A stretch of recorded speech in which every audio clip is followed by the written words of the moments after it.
All right. Welcome to another Auto Museum podcast brought to you by Curated, our media arm of the museum. Here, I'm in Colorado today with Kempes Colorado, and yeah. KJ. Yeah.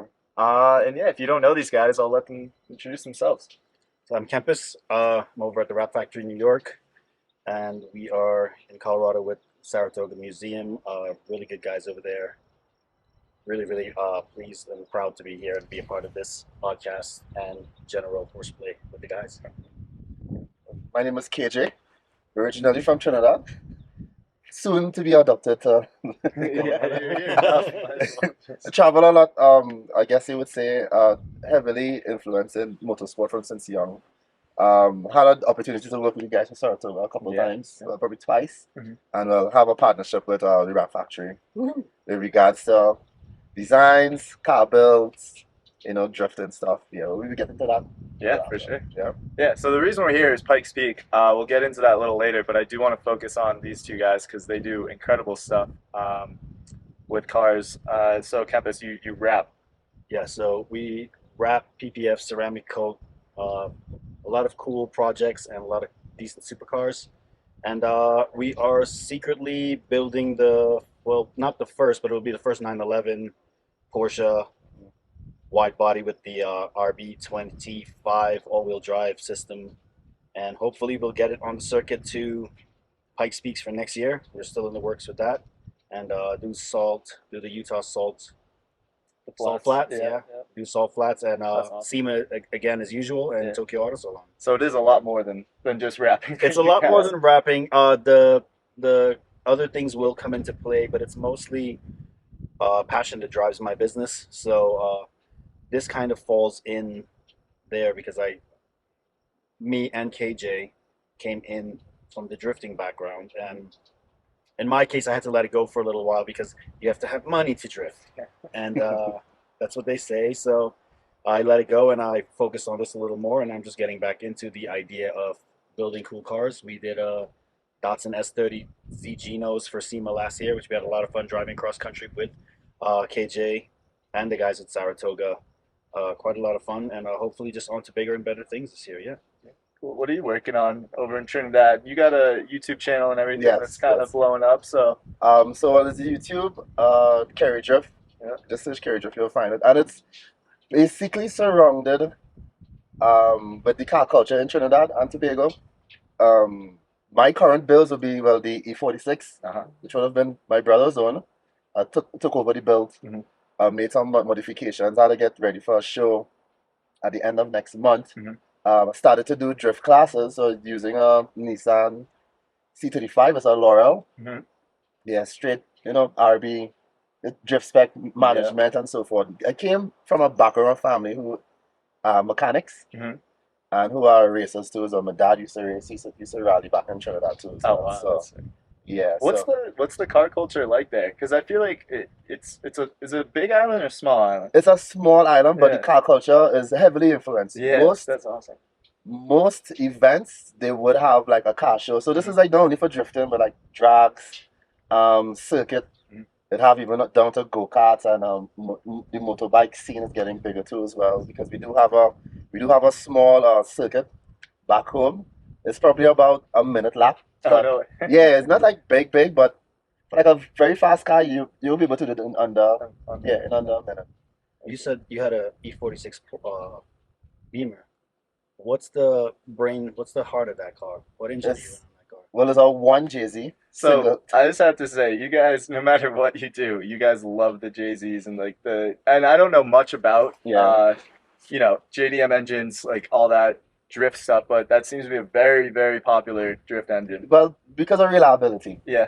Now the prices of it is crazy, but once you have a JZ engine, it's easy power. Yeah. So, and that car has like a single turbo, and it's using a ECU Masters standalone management. I changed the diff in the back, so the diff in the back is like a Skyline two-way diff, Okay. because we keep breaking diffs. Yeah, Still breaking axles, Yeah. but it's easy power. There are a lot back home who are running the RVs, but it's take a little more work to get it to more What makes reliable. more power? Do people choose one over the other because of specific reasons, or it's just availability? I would say I can't be a part of this conversation. You're biased. I'm biased to Yeah. what I like. So what's I'm your biased towards the RB, but RB? in all fun and games, the JZ DJ, is a more, you know, Mhm. I believe they can make like what 700 or 800 horse on just yeah, just factory, yeah, Non-built. yeah, That's nuts. which yeah. is absolutely, you know, insane. It isn't. But as a Nissan guy, it's just, you know, I like the RB, I like the SR. Those are my go-tos, and L series, L28s, L26s, stuff like that. How hard is it to swap a Japanese engine into a German car? Once you have a fabricator, we have some good fabricators, Speed Fab. We have a lot of guys back home Mhm. who take the time and do all the measurements and they may do scanning and so forth. And there are also companies now that have the kit Kits, that yeah. you could just change the mount. Yeah, The most issue you might get into is I mean you could probably buy that now. It's a drive shaft. Mhm. Yeah, it's just a drive shaft and well, whichever gearbox conversion you're going with. Very cool. Yeah. So this Porsche we're talking about, and it's kind of the reason why we're here. yeah. What exactly is going into that to prepare for, like you said, the salt flats, but most importantly, potentially next year at Pike? Next year, right? So it's a 1975 wide body slant nose Porsche. I got it from a buddy of mine that we kind of, as in the car world, you do a lot of bartering, a lot of excessive trading when funds can't be readily available. So we kind of traded up, and I traded up into this car, and it's been sitting for a while. And I saw, actually, I didn't see it. I saw it the other day because I'm not really much of a heavy online YouTube character. But I saw the Hoonigan, that pink, From the Pegasus? the Hoonigan Pegasus, yeah. Yeah, that which will be here. Yeah, which Yeah. we will be seeing, yeah. Yeah. I had seen that the other day, but I've had this idea. I pitched this idea to KJ many years ago. There's another RB powered Porsche, but it's I believe it's a 944. But what we're doing is motor and back, and it's just going to be an insanely aero, over the top build. Money will be wasted, parts will be broken.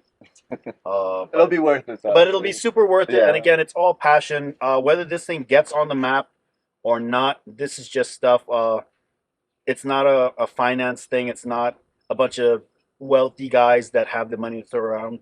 It's authentic car guy stuff where we all bump heads and we try to slap this thing together in whatever cool networking that we have. We will be moving around and pulling every stop. And along the way, similar with the Datsun build, we got David Verdice from over in London who jumped on the project at the last minute. KJ came in. A lot of international guys hop in, and it just kind of shows where and how good the car culture is and how pure it still is. Where, you know, people see you on some kind of Instagram or whatever the case may be, Right. and they'll just ask you the question. And it's amazing how people from halfway around the world will become friends and fast friends Yeah. because of a piece of metal. And like we were saying over That's breakfast, what we were saying. Yeah, there's nothing else like it. there's nothing like it. Me and KJ actually met over Instagram via an MF Doom chat where I messaged him, I added in a reply. I said, "Hey, what do you know about this?" And we started horsing around, and before you know it, we're part of a team, and we're flying all over the world and doing really down to earth, cool things with cars, making and meeting a lot of new people, helping out with projects, non starting Porsches at shows, Mhm. all kinds of fun stuff with you guys over at the museum, Yeah. Oh man. and creating good content, and it's all clean. You know, That's what it's all about. That's what it's all about. Yeah, for sure. what we were saying, it's like there's no other, at least to my knowledge, I'm sure there's some stuff out there, just not on the scale of cars. You get the engineering, so you get the mechanical. Right. Anyone can pick up a beater, get into it, learn some basic engineering skills. Yeah. You get the art aspect, the design sure. Yeah, aspect. yeah, yeah. You don't even have to know how to change your own oil, but you can be in the car, Mhm. seeing just based off design and everything like that, aero.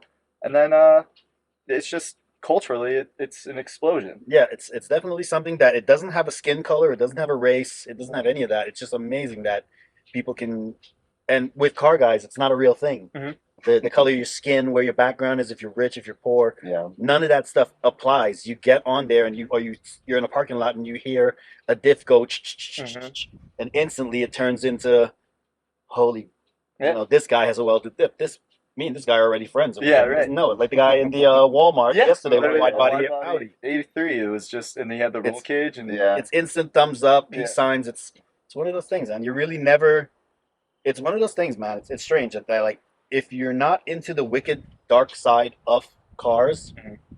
most people they just want to see it. They just want to take a look at it. There's nothing malicious about it. Yeah. You can leave it like at the shows. We leave them unlocked, and like these people, they just want to be a part of it, and it's nostalgia for a lot of us too. So Right. again, like you said, even age wise, Mhm. you can get anybody's age Yeah. to fall into this. It And transcends. It's ridiculous because It's I mean, perfect. to that point, we were at the Greenwich Concourse, and there was the orange F1 there, McLaren. The people that were going craziest about it were like these 13-year-olds, and they were following with their thing. It's like this car is almost twice your age. Yeah, how do you even know this Yeah, car? right. Yeah. But it gets passed down. Obviously, social media nowadays has a big effect on that. But it's really cool to see people get interest in a car like that, which is a $20 million car. Right. Most people will never be able to afford it, yet there's still the passion for it. And then they can turn around and get into something like a 2JZ Swanty Yeah. 46. And I think that's the coolest thing about it is you have your pretentious people that, only Yeah. buy like the craziest things because they can and they have no interest for that. But Right. you get the people that go to these shows, which is the majority of the culture. They'll appreciate a Lamborghini just as much as they appreciate like a S2000. Yeah, for sure. Like, it's incredible, and I just don't think there's any other thing out there that I saw how's that? there was there's a wealth of knowledge also, like just with you guys and learning about the word Countach. Oh yeah, Who would have thought? Yeah. You know, thanks, Steve. yeah. And what else was I gonna say about that? I forgot, man. But I mean, to the knowledge point, the knowledge is wild, you're always learning something. for sure. Working at this museum for the past year and change, I've gotten such a bigger appreciation of older cars. And I'm talking about stuff that I'd never be into. So like today, actually, as we're filming this, there's a Pierce Arrow event, which are these massive gangster-looking cars from, I'm gonna butcher this, but I want to Like say like the Slavin? 50s. But it's like before I would never give a like crap about that You stuff. can But give it then the time of day. yeah, right? but now Steve is a big help with this. He'll tell me about it. I'm like, oh wait, this is actually really cool. Yeah. These have history, this that, and yeah. But you're always learning something. I saw that. I don't know if it's real or not, but they said that a car guy's what would it be if you compare it to the amount of dopamine that Kempes uses. Oh, They said something about it's equivalent to a drug addict's dopamine. oh yeah. Let's say I don't know if I can Oh, man. say the word. No, go for it. I had to Like, leave that. Yeah, like they said that cocaine Yeah. releases the same amount of dopamine that for a car guy. When we see something sail across, or later on today when we see things whip around the corners, what it does to us, and it's insane because it's such a visual thing, and you'll see a car sail by, and you'll go spend all your money in the bank the next day Yeah. to make your car will never get to that point. Mm-hmm. But it's such an addicting thing that there are men that hide from their wives and their significant others incredible. that they are wasting money, and they always got it on a deal, and Yeah. it's not a deal. No. We're going broke here. But at least it is better than drugs. It's better than drugs. It is better than 100%. That drugs. is Better than that drugs. is the one argument you can always make. Better than For drugs. sure. Yeah. Oh man, I have my E30 in the past month. Little The over a month. Tic Tac E30 that we're going to be building. Oh man, I Yeah, don't know. the livery I've one? seen some other liveries since then. I'm kind of might be changing my mind, but yeah, I spent 2,000 on that in the last month, and it is just like I don't regret it, but it's like shit, that was $2,000. Everything's almost part down of the the car. drain, Yeah. and there's still stuff wrong with it, but it'll just the thing is, it'll all be worth it once it's fully sorted. Yeah. I can enjoy it, Yeah. drive it. It's like this is what that was all for. That moment I bring it to a car show, someone Yeah. comes up and is like, "Oh man, It's this is all- awesome." Yeah. It's like that moment right there makes it us. It's kind of like an addiction. Yeah, it is. It reinforces like, "Oh, this is why I did that." I realized too, it's a good, if you're a nostalgic person, which most of us are, very Yeah. nostalgic. These cars are also it's like a graph of vertical integration.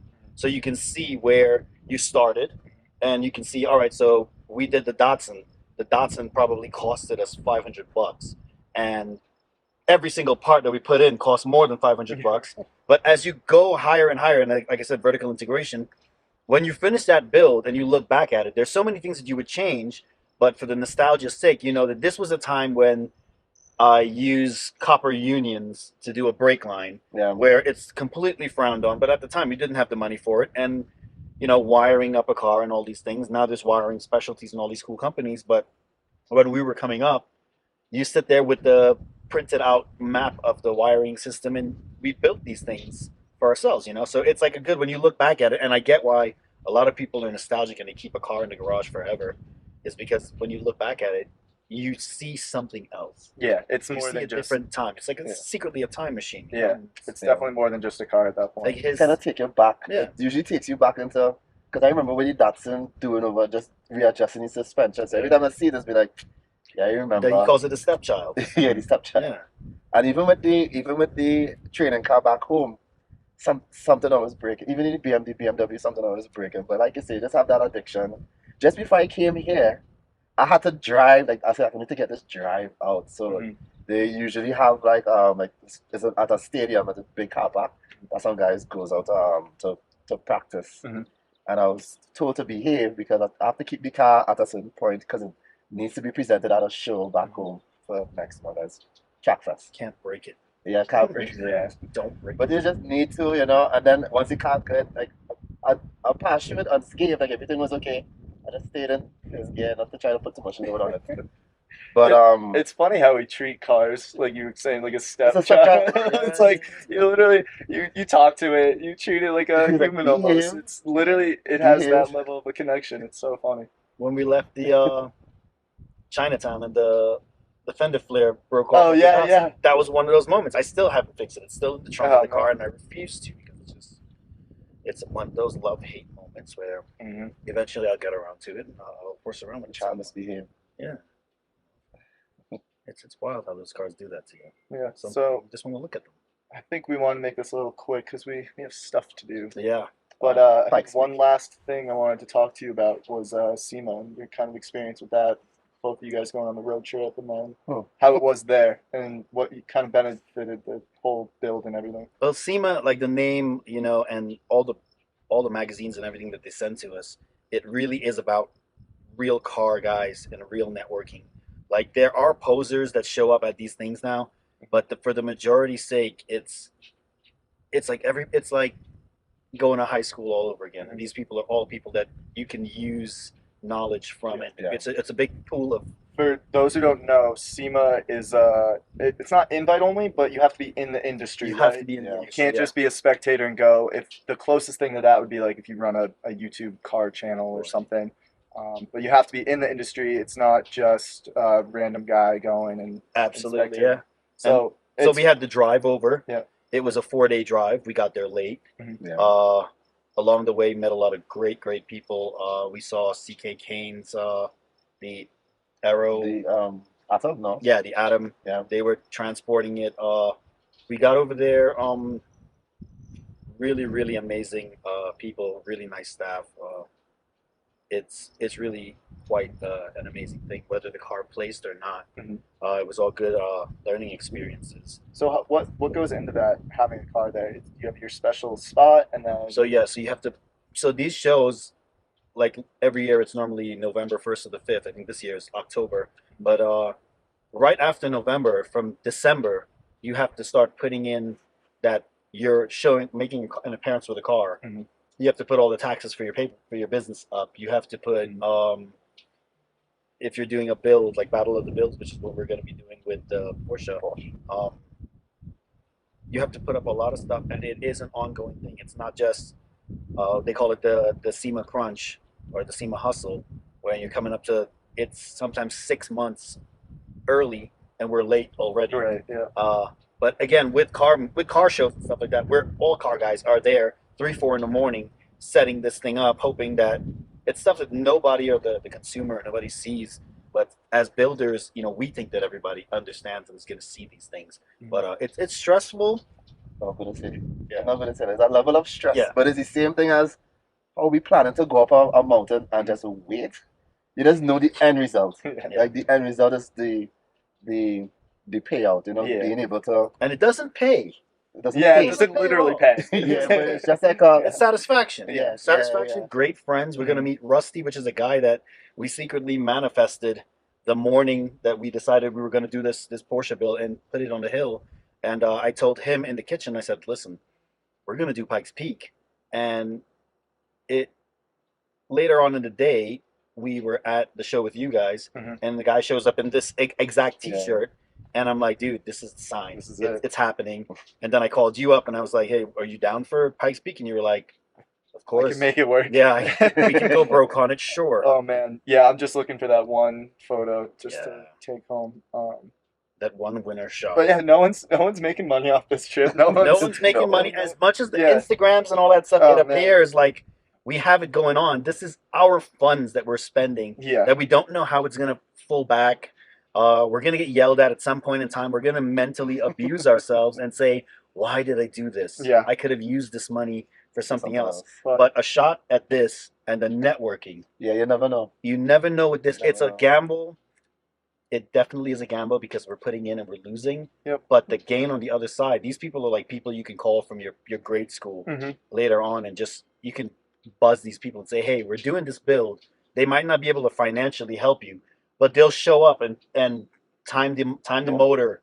They'll give you a set of wheels, stuff like that they won't give it to you, but they'll say, hey, I see what you're doing. I see your vision. And a lot of us, when we're around people that sometimes we don't get that push, and taking this L, these losses, you find other people that are willing to take this L, and we all don't have the financial stability, but together we can put one together, and that's how it goes.